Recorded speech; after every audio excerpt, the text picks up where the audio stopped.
Hey everybody, welcome to Radio Labyrinth. This is season 6, episode 11, and we have a guest with us tonight. We have a famous guest with us tonight, and I'm going to let him into the room right now before I introduce him to the crowd. Let's make sure that he's there, because we're technically inept, at least in most things. Today we welcome an actor, director, writer, and voice artist from arguably one of the most famous and prolific acting families of all time. He and his almost as famous as him brothers have been in literally hundreds of our favorite television shows and movies. Let's give a huge Radio Labyrinth welcome to Mr. Alec Baldwin. Alec Baldwin, welcome to the Hey, yay. No, I'm kidding. It's Joel Barrymore. Yes. It's Joel Murray. Welcome to the show, and thank you for taking the time to be with us, sir. Hey, great to be here. I'm not certain where I am, but I'm very happy to be here. Your face is in Atlanta. Oh, yeah. Where you recently were. Jeff reached out. You were in town filming Heels for Starz. Well, welcome. I'm out of things. I don't know what to say now. Well, I'm kind of happy to be back in Los Angeles. I didn't realize how cold the South can be. I thought Georgia was a warm place, but it gets pretty chilly down there. But I'm back in LA. We've been doing this Heels show, and it's been a riot. But we go down for like 3 weeks, stay for 3 weeks, and then come back. And so like March 1st, I'll go back for my third 3 weeks. It's they're giving it to me in separate doses. Where do they put you when you stay here? Do you stay in a hotel or do you rent a house? We stay at a hotel, and it's kind of funny that a nice hotel right by the Fox Theater there. But when my wife is on the show and plays my wife, and when we got there, they had hotel reservations for both of us. So we have suites across the hall from each other, and It's been romantic, and when we get tired of each other, we go back to our own suite and watch our own shows. That's awesome. Do you enjoy the more relaxed precautions in Atlanta versus LA? There's some things, yeah. I like being able to go into a place and get something to eat. I like, but I mean, there's other ends of the spectrum. I don't necessarily want to sit next to somebody at a bar who's been drinking at noon already, but that's pretty much anywhere. But yeah, no, it's interesting to see that the world can exist and things can go on, which they don't do it as much here in LA. We have outdoor dining now. It's very exciting. Well, one of my coworkers at the radio station where I work, he's young, he's 30. And he all weekend long on Instagram, all Sunday, he's at this oyster festival and he's posting pictures of buckets of oysters and everybody's drinking beer. And of course, no masks. And I'm like, I'm not going to that. I'm old. I'm not doing anything like that. We're not close enough to that yet. Now, what town is that? Right here in Atlanta. He was at the oyster festival in Atlanta. All right. Yeah. They had it on Sunday. I mean, everybody was socially distanced, but like you said, you get drinking and you eat a lot of oysters and things are bound to happen. Yeah. Only one of us on the show has been vaccinated, so. Yeah, I'm a few weeks out. Is this a guessing game? Do I have to guess which one of you I think has been? It's me. Yeah, I work in healthcare, so I got okay. the healthcare pass or whatever. But yeah, so I feel 95% safe everywhere I go now. That's great. Congratulations. So how is it filming during the pandemic? I mean, how are you taking that? Well, it's nice to be getting paid for something, so that's cool. But they're doing a really good job, and you do sometimes feel like you're a guinea pig in the fact that, it's not working today. But they test us pretty much every day, and because there's these big wrestling scenes, there's sometimes 200 extras that they have to test every day. And if you want to be one of those extras that's a regular kind of thing, you've got to say, I'll be there every day and I'll go get tested. So that's kind of cool. But and then they have zones, kind of like, to be near the actors, you have to be a zone A person. So no zone B people. You know, it's weird segregation that's back. It's everything's old is new again. But they're reinventing the wheel. And fortunately, Starz and Lionsgate are throwing the money at it to make sure that it gets done right. Can you tell us anything about the show? Have they decided? I see you're in. Are you in every episode? Oh, well, you looked on IMDb for Yeah. me. That's I did. it's not true. Okay. I'm in 5 of 8, I think. Okay. And so is my wife, which is exciting. So there's 10 checks. I'm thinking. Right. I like that kind of thinking. The scripts are really good. Mike O'Malley, who's an old friend of mine, who's, Yes Dear and Glee and back to the Agra Crag back in his game show world. See, he's done everything, but he's a very prolific writer, and he's rewriting all the scripts by himself, and they're really good. I think America's going to dig it because it's got wrestling, it's got violence, it's got sex, it's got sibling rivalry, it's got Southern draws and pretty girls and trucks. It's everything you want, really, pretty much. The David Allan Coe song. Yeah. They talked about when the show's going to premiere. I heard somebody said late April at one point, but we're still making them, so I don't know. I'm not. That's not my ballywick. It's not my place to say, but sooner than later at this point. You're in the mecca of Southern wrestling, NWA, which became WCW. Are any of those characters or those tertiary people, are they floating in and out? Are they hanging around? Are they advising, anything like that?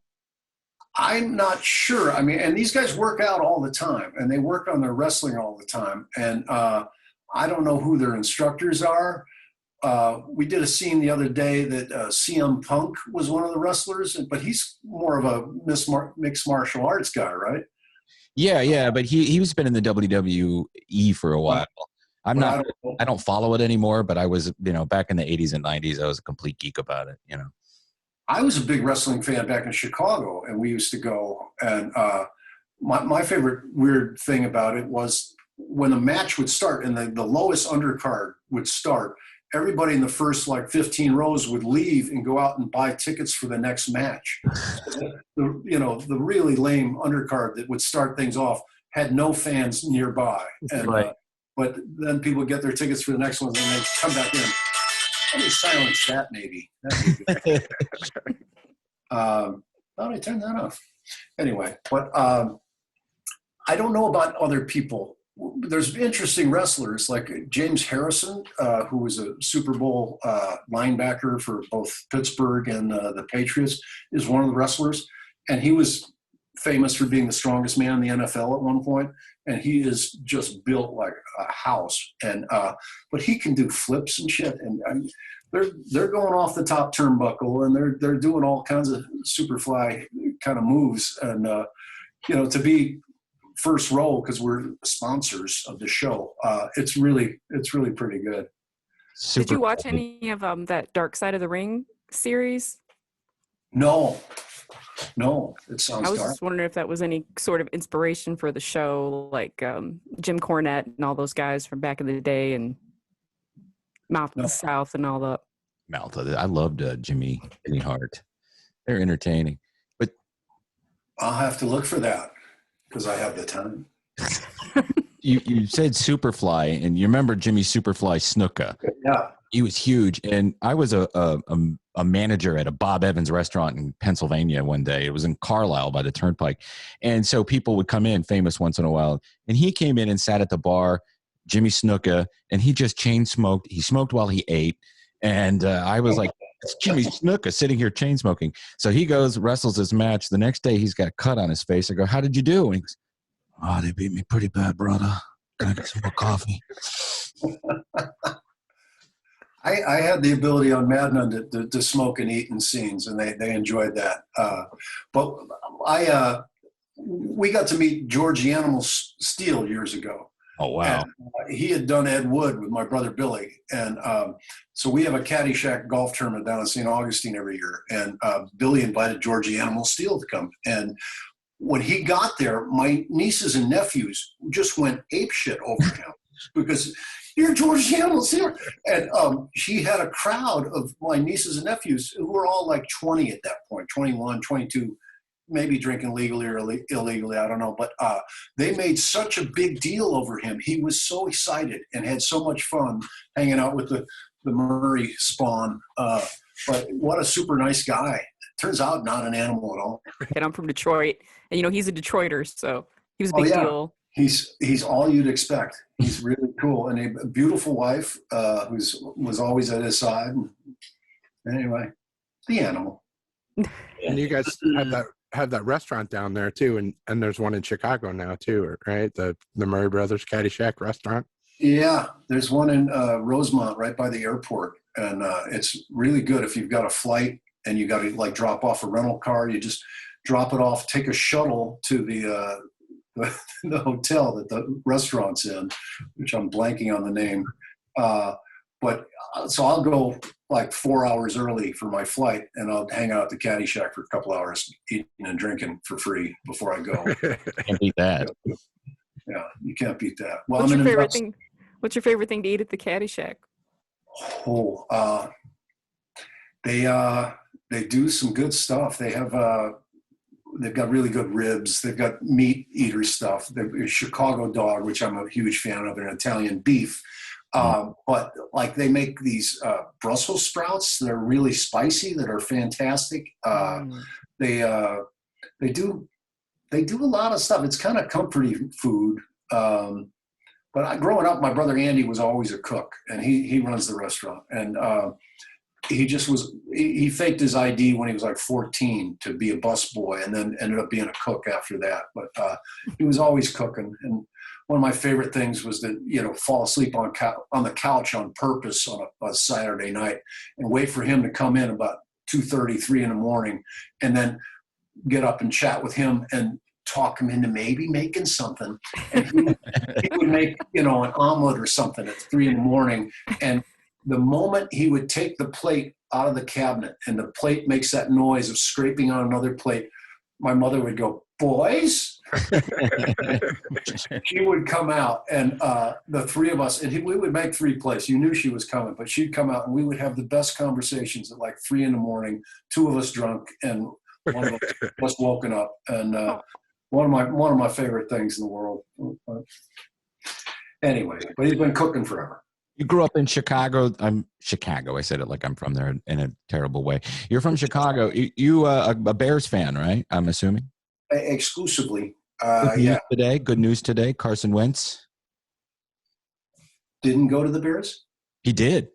Oh, that's not. No, I'm like, why? Why Carson Wentz? We already have Foles. Why did did that really happen? I was on the golf course. I don't know. Yes, they sent Foles is going back to the Eagles or to the Eagles or back. They sold the house for Foles a year ago. Like, so.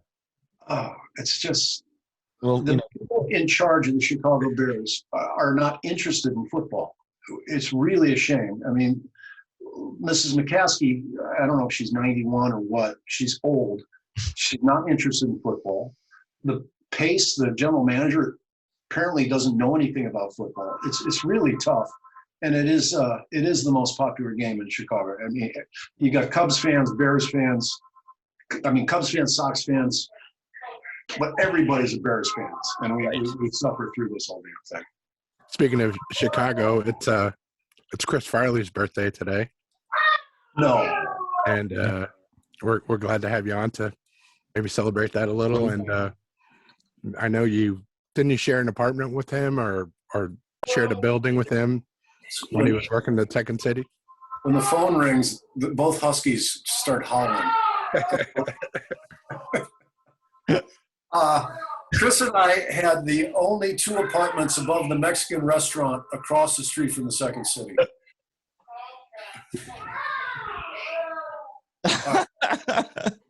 They just got the news about Carson Wentz. Yeah. But so Farley was like kind of my yellow lab for 3 years when we were in the Second City together. Actually, he got the apartment before he got hired at the Second City. And Joyce Sloan, who was kind of the matriarch of the Second City, set him up and put him next to me a little bit on purpose, I think, so I would watch up over him. And it was a crazy time. I literally would make him sit in the same spot every time he entered my apartment, and there was a visible stain after a short while on the carpet. I thought, like, how can he damage a wicker chair? But he did. He was Pigpen. He was amazing. But just one of the funniest people you ever met. A sweetheart, but like a bad yellow lab, you know. Oh, I'm sorry I did that, Joe. Oh, you know, he was just, I didn't mean to pee on your rug. But anyway, but it was an adventure. He would literally break down the lower door once a month, just break down the door because he forgot his key. Like, Chris, you could have called me. I mean, God, I should have thought of that. Damn it, Chris. Well, I was just going to say that we most of us grew up in the 80s. We're teenagers in the 80s, you know, and, you know, my mother, you know, call it bad parenthood or whatever, but she would let me stay up in the 70s and watch Saturday Night Live because she wanted to watch it. So, you know, really grew up with, you know, your brothers and then, you know, you come along right in the heart of Gen X being 12, 13 years old, 14 years old with One Crazy Summer. And so we wanted to ask, is that where you met Bobcat, and have you guys stayed close since you've been in a number of his films since then? Yeah, I met Bobcat the first day, whatever. It was the first thing I ever auditioned for in Chicago. I was studying improv with Del Close, and he got me an agent, the Getty's agency in Chicago, which was, you know, there weren't a whole lot of them.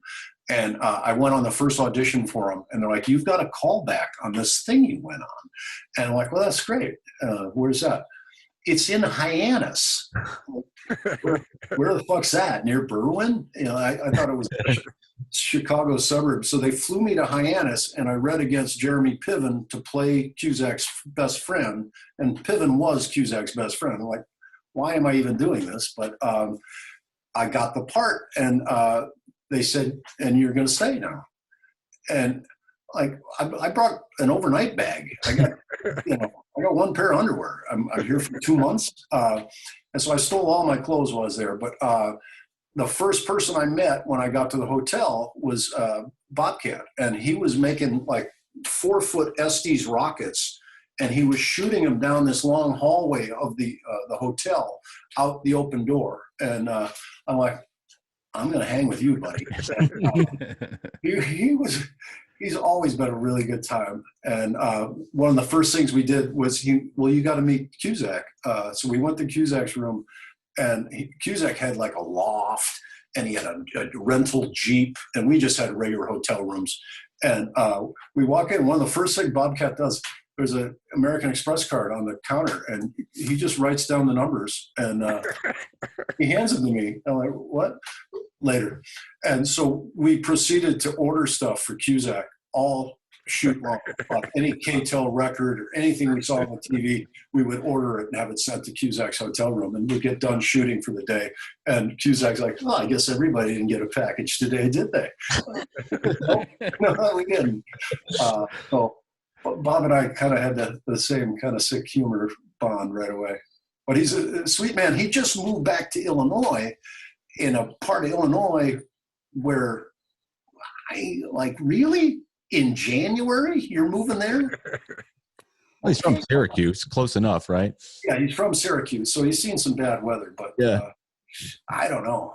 After 20, 30 years in LA to move to Wheaton, around Wheaton, I don't know. Is that a small town, or is it just really cold? And it's really cold where the wind gets a 600-mile running start, and it's not necessarily near Chicago. It's, you know, a good 50 minutes out on a good day. So, and it's just there's a couple hours like from where I grew up, and I know we're getting, according to my mother and my sisters, we're getting 9 inches of snow tomorrow. Yeah. snow emergency, which, in Detroit, Chicago, that's a big deal if it's a snow emergency. That's all they're talking about. My brother Johnny, who's good for the weather, for a good 10 minutes of a phone call. I had to cut him off. I'm like, I got to get on the Zoom thing. Can you just give me the 7-minute weather? No? Okay, I'll call you back. But yeah, it's impending. It's dangerous out there. Speaking of Johnny, did you guys had to audition to play Bill's brothers in Scrooged? It's funny. I auditioned and I didn't get anything. And Johnny got woken up in the middle of the night, and Bill had another brother that was cast in the movie that he didn't appreciate. And he fired him at like 1 a.m. and called up Johnny. And Johnny to this day still talks about, so he wakes me up and I've got to go across town to be in this movie at 3 a.m. But Johnny was a replacement, so he didn't audition. He was a demand by Billy, and I somehow was a mercy fuck, I guess is the But my brother Brian was in it, and all 4 of us worked on Leap Day on a February 29th, and I guess that was 87? I don't know, somewhere around there. So yeah, freakish thing to have all 4 Murray actor brothers working at the same time. You did a little Johnny impression there. Do you do any Brian Doyle impersonation?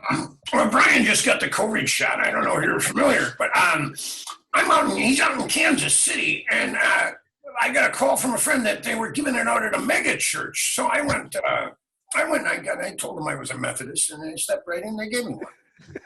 That's excellent. That's great. That's perfect. I did a cartoon years ago called Timo Supremo, and Brian was the chief on it every week, and I was a arch villain, Inflato, who talked like Jackie Gleason. But the one day they're like, yeah, Brian went back to Kansas and we didn't get this line. Could you ever? Right away, chief. Okay, we're good. Yeah, no, we got that. We got that. But like, without even slating it, I got the take, so Brian didn't have to fly back. That's I didn't awesome. get paid for it, but anyway. And he was on one of our favorite shows, and you were as well, the Lodge 49. That We loved Wasn't that good? It was great. We loved it. Wasn't enough of it. It just made you feel good watching it. Yeah. You liked the people. You thought the people were nice, and I don't know. I just, it's like a show like that'll come on that you don't know anything about. You don't know what to expect. You love it, and then it's gone, and it's like, oh. Well, the guy that played Blaze was Dave Pasquesi, who was my college roommate in Rome, Italy, and my comedy partner at Second City when we were there. One of my best friends ever. So I loved it for that. And then Peter Rocco, one of the writer-producers, used to write Baby Blues, a cartoon I was on with Mike O'Malley. So it all comes full circle. Right. You know, you got to be nice to the people on the way up because they might employ you later. Yes.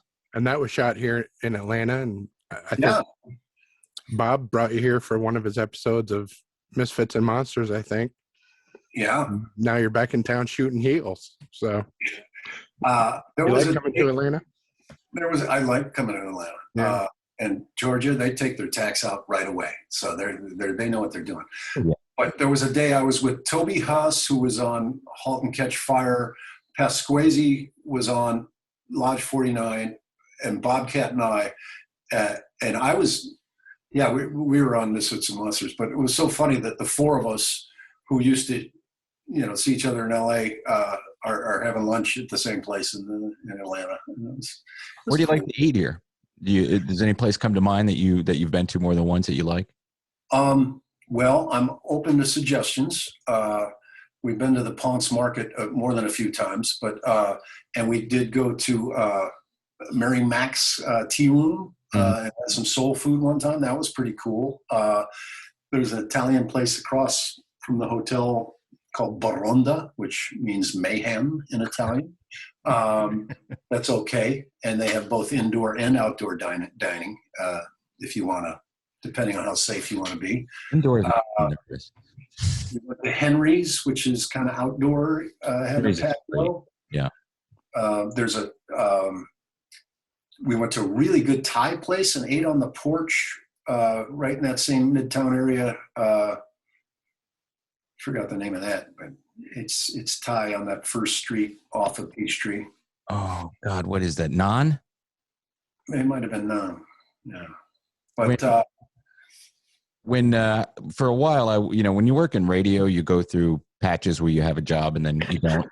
And I was in one of those patches where I was part-time, and I was working at a barbershop in this neighborhood called Cabbagetown. And you walk into Cabbagetown, and it's like an old mill town where they preserved all the homes, and now young people live there. But Toby used to come into that barbershop. And I'm going to recommend down the street from the barbershop is a place called Little's, and it's a little market that's been there for over 100 years. It's just a Little's, but they have the best burgers in that area. They're greasy, and they have, they're delicious, and the fries are hand cut. Just don't look at the kitchen. Go in, order the food. Don't look at the cooks. Just take what they give you. It's delicious. Cabbagetown. Ask for it by name. Yeah, ask for Cabbagetown by name. He was down. I'll throw in the Fat Matt's Rib Shack as a recommendation. Yeah. Fat Matt's is good, but you don't get that greasy, poor, small town feel. Where's Fat Matt's? I feel like I saw that. Yeah, you drive right past it. It's what's off Piedmont? Yeah. It's right across the street from Mike's Killer Grindhouse Burgers, which is also a really good place. Yeah, so we just keep writing this down. You're going to be fat. Yeah. It's right next to the botanical garden. If anybody trying to get you there, so yeah. Yeah. We walked to the botanical gardens a couple of times, and we went beyond it into that area. There's antique stores out there my wife wanted to go to, so we decided to walk 4 miles to go to the antique store. But there's some kind of weird sex shop superstore on the right before you get to the antique mart. What's that called, Jeff? Is that Insurrection or is that Starship? Yeah. Tokyo Valentine. Yeah. I couldn't coerce her into going in. I don't know what goes on in there, but apparently they have rooms and showers, which was like, whoa. Wow. Yeah, I don't know. Gotta get back to work for nothing. Not in Kansas anymore, and we're supposed to be quarantining. So anyway. Yeah, I don't understand. Strip clubs in Atlanta are open. How do you quarantine and stay 6 feet away when you're getting a lap dance? I don't know. I'm not sure. It's really hot when they take their masks off, though. Ooh. Full facial nudity. Oh. Yeah. Cool. You don't have to have panties, but you have to wear a mask. That's I just wanted to, before we let you go, I got you got something from the bargain bin? God Bless America here. It's blurred out a little, but signed by Bob. Oh, yeah. And you drew a little mustache on your face, it looks like. Drew a little mustache on you. Is it I really liked that. I thought it was great. Jeff, why don't you meet up at the porn store and get Cole to sign it? Yeah, we'll get you to sign it when you come back to town. Mm-hmm. But I could do that.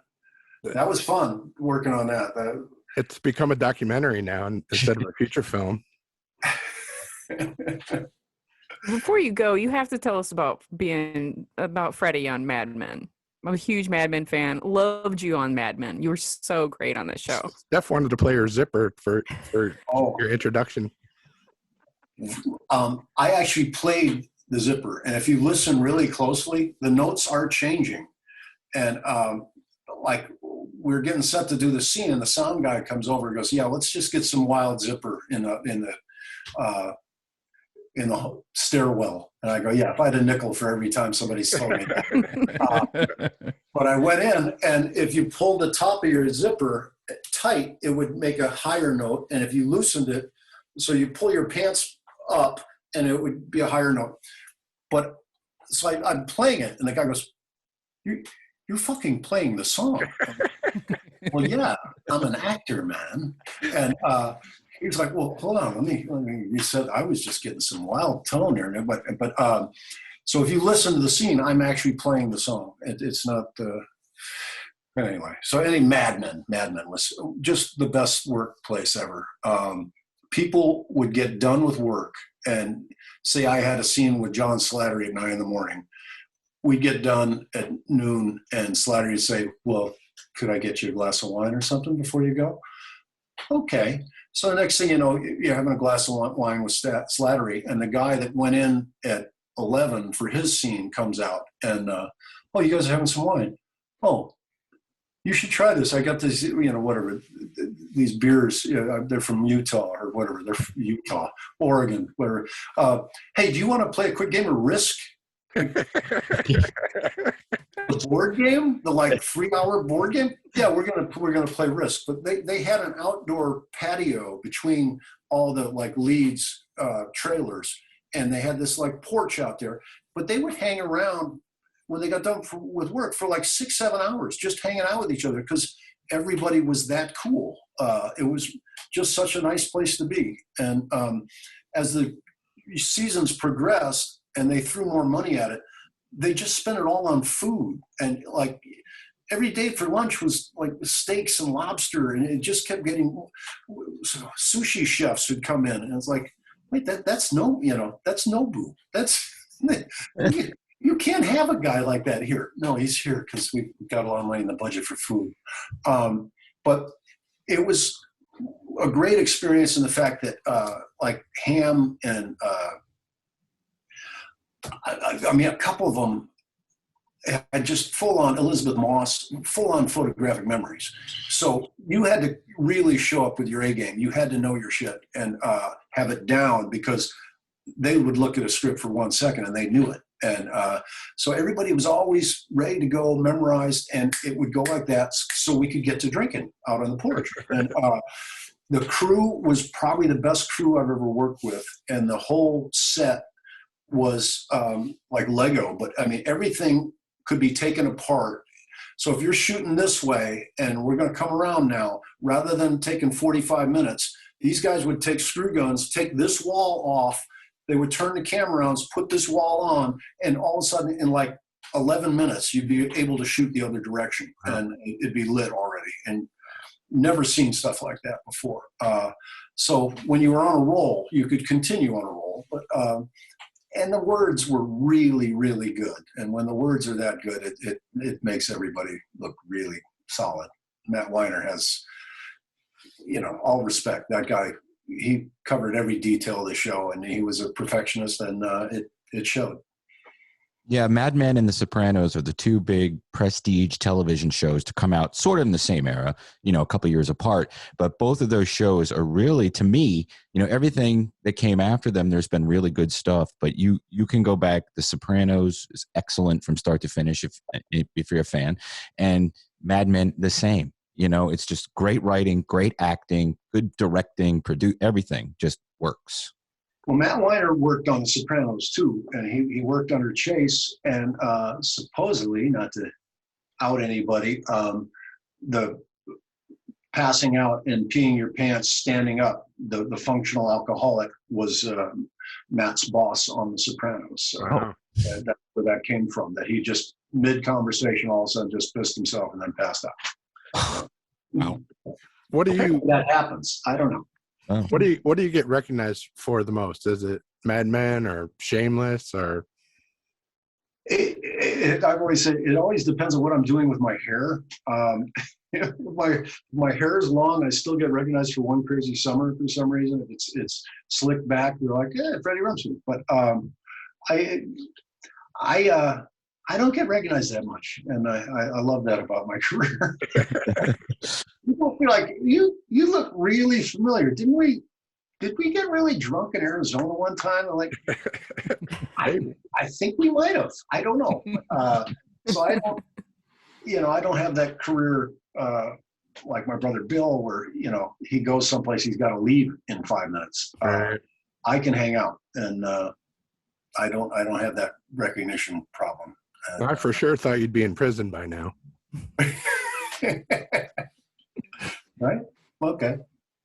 I think if I ran into Brian Doyle, I would probably annoy the hell out of him, because he's one of my favorite newscasters from SNL, Weekend Update.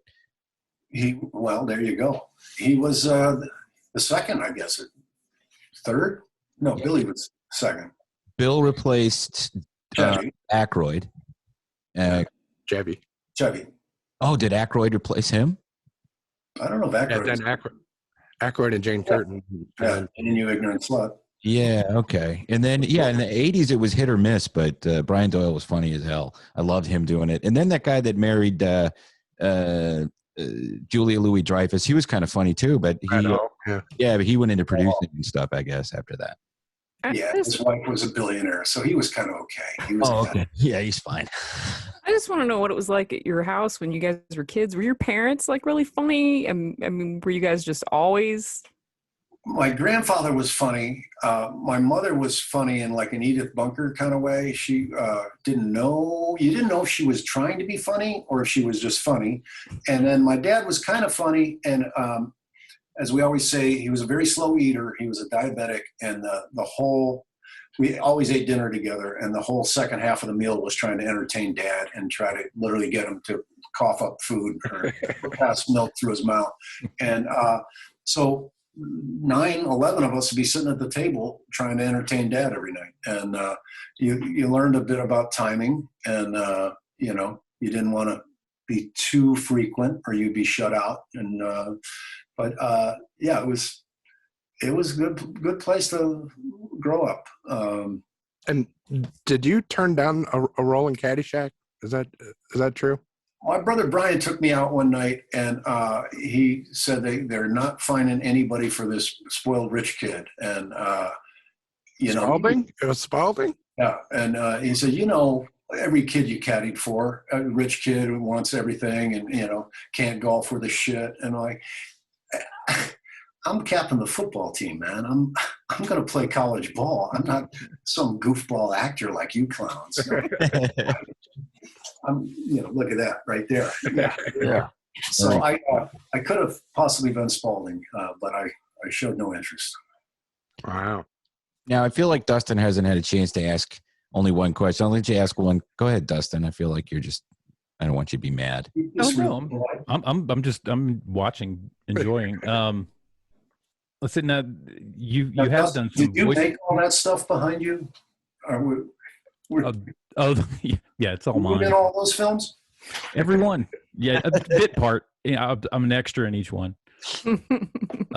Let's see. Now you were talking about your voice work earlier. What got you into voice acting to begin with? What was your foray into that? Well, when you were in the Second City in Chicago, you were kind of local celebrities, and you used to get a lot of kind of commercial auditions, voiceover stuff. And I was the voice of Chester the Cheetah for Cheetos for like 11 years when he first came out, and he was a rhyming kitty in the heart of Hip City. Yeah. And it was the best. I mean, it probably bought my first house in LA, but that kind of got me into some voice work, and people had heard that and like, well, no, we want that guy.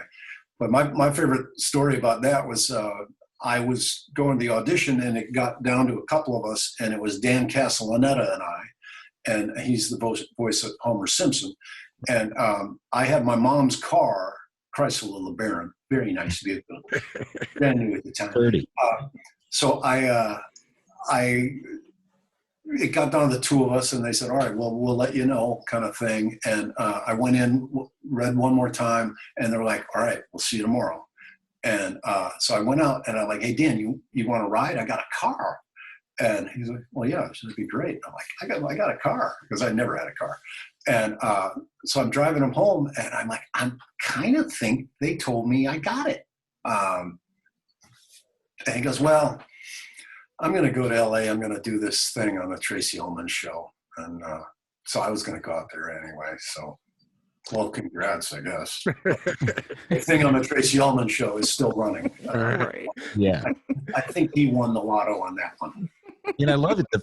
The first incarnation was a kind of a Walter Matthau voice, which developed into Homer eventually, how we know him today. But at first he was so like, I was just going to say, if you didn't have Fox, like our town, we didn't have Fox, and you had to find people who would record it and get married with children, because all this subversive television was too dirty for a little Pennsylvania town that we grew up in. God bless you. What town was this? Mansfield, Pennsylvania, which, have you ever heard of Elmira, New York? Yeah. South.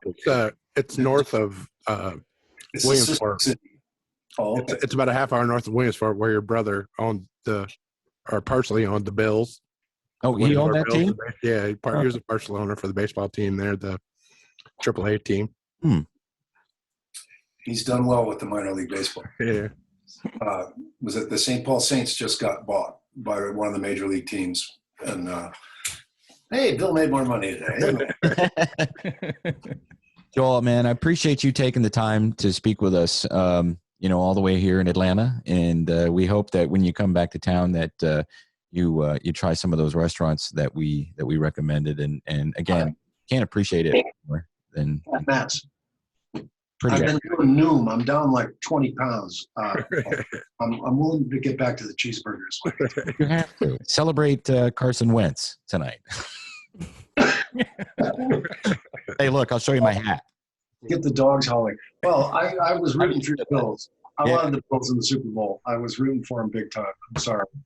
Yeah, and then we all, my coworker and I, we're both Bills fans, and we ended up rooting for Tom Brady. We both agreed that the first time in our lives ever we celebrated Gronk catching a pass in the end zone. It was the first time ever. It's a weird time we live in, isn't it? Yeah, absolutely. And Brady can win a couple more if he doesn't go anywhere, because all he does is drink water and stretch. There's other things I wish for. Well, stay safe out there in LA. I know things are rough. Yeah. All right. I look forward to coming back and turn up the temperature by March 1st, okay? Oh, it'll be 90 by then. Yeah. Hit the cold. Well, I was there years ago doing Killing Reagan, and it was 95 every day. So I don't need that either. I remember that. Yeah, that was fun. Played a lot of golf. Everybody watch Heels. We'll let everybody know when it comes on, and best of luck to everything. And again, we can't thank you enough. Appreciate it, John. All right. Good luck getting out of the Labyrinth, everybody. Well. Thanks, man. Bye. But what'd you guys think? Great interview. Did you like him? Oh, he's Yeah. great. Oh my God. We, could have spent another hour talking to him. He's got 1,000 million stories. We could have. I always feel weird, like we're talking to a celebrity who probably wouldn't mind going on, but I'm like, oh, he doesn't know us, and we're asking too many questions. I mean, that's just how my neurotic mind works. We'll always leave him wanting more, Tim. You always leave him wanting more. I kept thinking he's got to be getting close to dinner time out there in LA. We should let him go. I loved it when the dogs barked. I'm going to leave that in. I'm not cutting. Yeah. Those huskies. Yeah.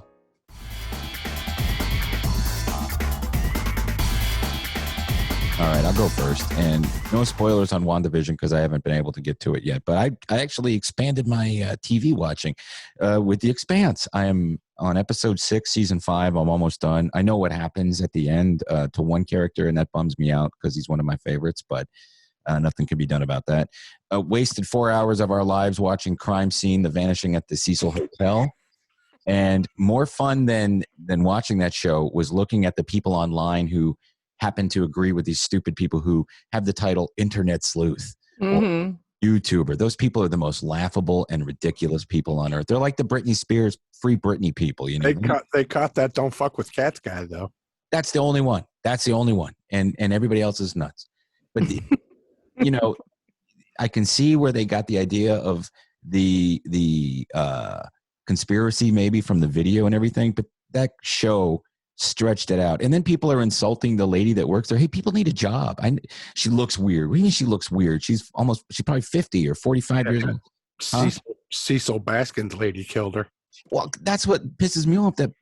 She's just a lady that works at a creepy hotel. She's probably scared shitless every day she goes to work. If you've seen that, I think, and she was just trying to, be a voice for the hotel because it seemed like no one else from the hotel was going to give them the time of day. So she actually sat down and answered those questions. I mean, pretty honestly, that was her job. She didn't have a choice. Yeah. So go ahead. I think if anything, if they have any point at all, it is weird. The only thing I could say is that how did she put the lid back on? It probably fell on her when she got in it. She probably lifted it up and had her hand up and then it fell on her. Yeah. So she got naked and threw her clothes into the water. No, she took her clothes off when she was in the water to lighten her load. Oh, okay. Do you think that's what happened? She was making a pair of inflatables out of her pants. She would tie the legs off and blow them up. Actually, she was sent by the Chinese communists to spread tuberculosis. That was the dumbest. That was the dumbest. And how about the dumb people? Well, we were brushing our teeth with it, with her blood. It tasted rotting terrible, body. but we kept doing it. It Well, they're tastes British. true. We washed our teeth, brushed our teeth, and took showers in this dead person's soup. The one coincidence that is very weird, though, too, is that the parallels between that and that movie Dark Water. Mm-hmm. That was pretty weird. Yeah. But she did go through another dimension to get into that. That was the only really weird coincidence stuff that I picked out of that whole documentary. There was one of those internet sleuths. Go ahead, Dustin. I'm sorry. No, I was just going to say the only thing that I didn't really realize. I mean, I'd seen that video, when it came out and was popular on, on YouTube and stuff. But I didn't realize the location, the homeless state around the place. I mean, the state of the place of, that it was. I mean, any tourist going into that, I mean, of course she's going to be extremely paranoid, looking out the doors, thinking someone was following her, which they probably were. I mean, it's funny because you explain that first 45 minutes of the documentary and it completely explains her actions, or at least makes them perceive, that I could perceive why she would act like that. So it doesn't really seem too odd to me. And she's bipolar, and she's not really taking the level of meds that she's supposed to be taking. She's Canadian. There's always that. It is a weird coincidence that the TB test or whatever is named after her. It's her exact name, just backwards. I think there's just a lot of weird coincidences. All right. Well, moving on from the crazy people, and rest in peace to that poor girl. I mean, that's who I felt. I felt bad for her parents who were just staring at the TV cameras. Yeah. Like, we're not from here. We don't understand this bullshit in our country. They wouldn't. Did any of you guys finish watching The Lady in the Dale on HBO? I quit. I never watched it. No, you should watch it. It's really interesting, and it's only 4 episodes. And it turns out the news guy that outed her as being a trans person was Tucker Carlson's dad. Oh, really? And he did that a lot. Like he outed the tennis player that was trans. What tennis player? There was, in like 1976, there was a doctor that was trans, and he tried to become a professional women's tennis player. Mm-hmm. And Tucker Carlson's dad outed them also. Huh. Well, we've come that was like his thing. Now, anybody that's so interested in doing that kind of stuff is just jealous because he too wants to trans, and he's too afraid. Maybe. Well, he never did win the decathlon. So let's see. There's that. I watched Willy's Wonderland. Man, I enjoyed that movie. That was fun. Oh, it was fun. Uh-huh. I highly recommend it with Nicolas Cage. Nick Cage movie? Yeah, not one line of dialogue. Didn't have to learn any lines for the entire script. Right. Did you see that guy that looked like W.O. Brown, though? He sounded like him. He did it. He looked like him. Yeah. I don't know that actor. I've never seen it before, but I was like, this is a bad impression of Dan. Yeah. We gotta ask her about that guy if we ever have him on again. Well, you should send him a message, see if he saw it, because the guy's clearly doing an impression of him. Started watching Pretend It's a City, which has been out for a while, but Caitlin and I started watching. Oh my God, I love that woman. I do too. I want her to make fun of me and criticize me and tell me everything I like sucks, because she could do it and I wouldn't be mad. She's just so smart. Yeah. And sassy. Yeah. And in that kind of New York that doesn't exist anymore. That's what I think of when I think of people like her, she's a writer and stuff like that. I think she's very interesting, and I look forward to watching the rest of that. If you like that, you'd like that How To with John Wilson show. It's very similar to that on HBO. Probably will give that a shot. My stat pick is Ty and That Guy podcast. It's covers The Expanse. It goes in chronological order. They start off. It's Wes Chatham, who's Amos Burton, and Ty Frank, who's one half of James S.A. Corey, the authors of The Expanse. And I'm going to read the books. I'm hooked now. I want to listen to all these podcasts. But they start off talking about Alien and how it influenced them to create the story, and how both of those guys grew up loving the movie Alien and the grittiness of space and being on a mining ship instead of, like flashy Star Wars type stuff. So that's it. That's my stuff. Cool. I literally watched like one thing, like maybe two things. This puppy is kicking my ass, and I mean he's literally kicking my ass. I had He's to. so cute. He's bitten me like 14 times. He's broke the skin. I don't even know how many times. He's a vicious puppy. He's vicious. Even with the bone? Oh yeah, even with the bone. Yeah, he takes these fits, and I don't know if it's just because he's from a trash pile out in the woods. He's just got this. I don't know what's going on with him. We might have to send him somewhere. I don't know. Yeah. He's kept up a lot of my time. So the only thing I really watched was that show, Hometown. Hometown. What's that? It's like they're like a younger version of Chip and Joanna. And they're Oh, only doing houses in their hometown of Laurel, Mississippi. So they take all of these old houses in their town, and if people will move there, you can buy them for like nothing, like $25,000, and then you throw whatever their budget is into them, and then they renovate them, and because they're trying to revitalize their town. where are you going to work if you move there? I don't know. I guess you come there with money. I'm not really sure. I'm not sure if that was my one thing. Like, what is there to do in Laurel, Mississippi? But I don't know. These people are moving there, or they're buying the houses, or whatever. But that's a cool show. And but yeah, that's pretty much it. That's all I watched. And The Price is Right. I've got a problem. I think I'm gonna have to go to some kind of a rehab. 3 the other day for no reason. I just sat there and watched it. But I love him and his dark hair. I forgot that he had dark hair. Mm-hmm. And how Before we let it go sour. And all the contestants want to kiss him. He is the king. I was watching one the other day where they couldn't get the safe to work, and he's like, "I'll get this thing to work. Help me!" And he had the guy help him. I watched one of the Drew Carey ones the other day, and I swear to God, Drew Carey is stoned the entire episode. Yeah. Wouldn't you be? You get to host a show like that and make millions of dollars to have fun and really not do an awful lot of work. And he lives in California. Get high. Do it. Must But I be swear nice. the entire episode, he was just baked. Yeah. My staff pick is it's a podcast. It's called True Crime Daily. Yeah. And so if you like, true crime stuff, every day there's a new story, and it's about what is current. So it's not just about like, oh, this serial killer or this story from 2002 or blah, blah, blah. This is actual shit that's happening right now in the news. And they like dive into it and pick it apart and all this other stuff. So it's like more current. But anyway, it's called True Crime Daily. That's it. Check that out. And speaking of true crime, we'll have an update on Syracuse Sam on the next episode of the show. All right. Right on. Let's see. I watched WandaVision. Won't spoil it. Well, I also watched up to the 5th episode of The Head. Still got one more to finish it off, but I like the way it's turning out. Big twist at the end.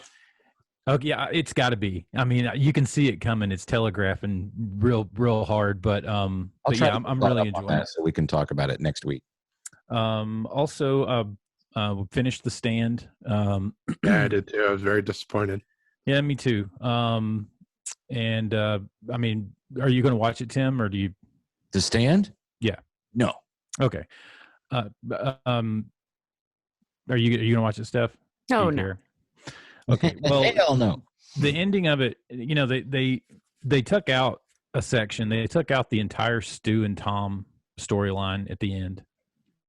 He finds him in the ditch, and the next thing you see is them coming back into town on the night that they have a memorial about them. Right. After so many months, so what are the, it was just. What shit did they replace it with? They replaced this whole new coda that they wrote for the end. All right. Which spoil is, it.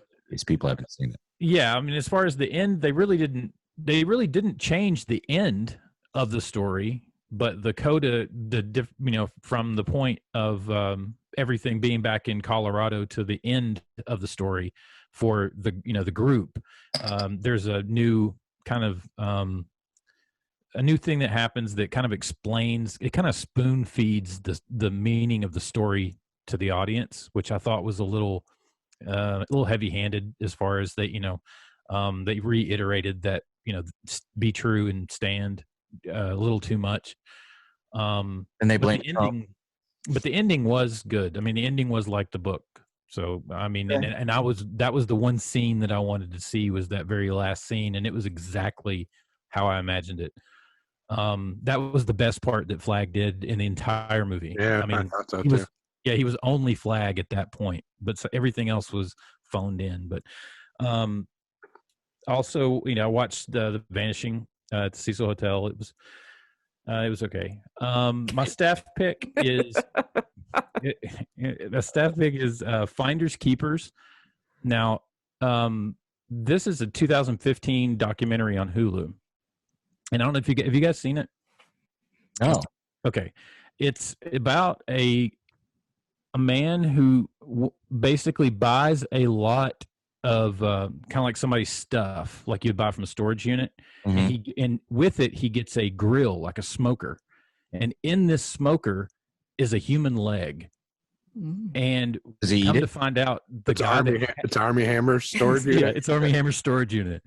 But the guy who had the unit lost his leg in a plane crash, and also lost his father in that same crash. And so he was keeping the leg as a way, as long as he kept the leg, it kept his father's memory alive. That was his rationale. But the weird part comes with the guy that now owns the leg, thinks that he's a celebrity and won't give it up.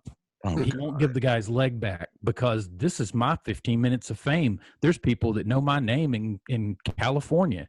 I mean, it's like a mockumentary. You think it's not, there's no way it can be real, but it's really good. It's like absurd to the nth degree. But it's called Finders Keepers All right. on Hulu. Isn't the leg just bones at this point, or is it mummified? He smoked it, so it's tasty. Yeah, he smoked his own leg. That's why it was in the smoker. It's not rot, but surely it'd be rotting. Oh, it's festered. Yeah, it's disgusting. Oh, I mean, and he's walking around on his titanium, fake leg at this point. But it's a big lawsuit that's going on. It stretches over a couple of years. This whole town gets involved in it. Who do you root for? The leg guy or the? It's just so surreal. I'm on team leg. But you guys would get a kick out of it, I'm sure. All right. I'm gonna check that out. Let's see. I watched all that Cecil Hotel stuff. It was Wonderland. The Regina King SNL was hilarious. It was probably one of the funniest episodes, literally in the last 2 or 3 years. Every sketch made me laugh out loud. They were cracking each other up too, Yeah. which I thought was funny. You don't see them doing that much anymore.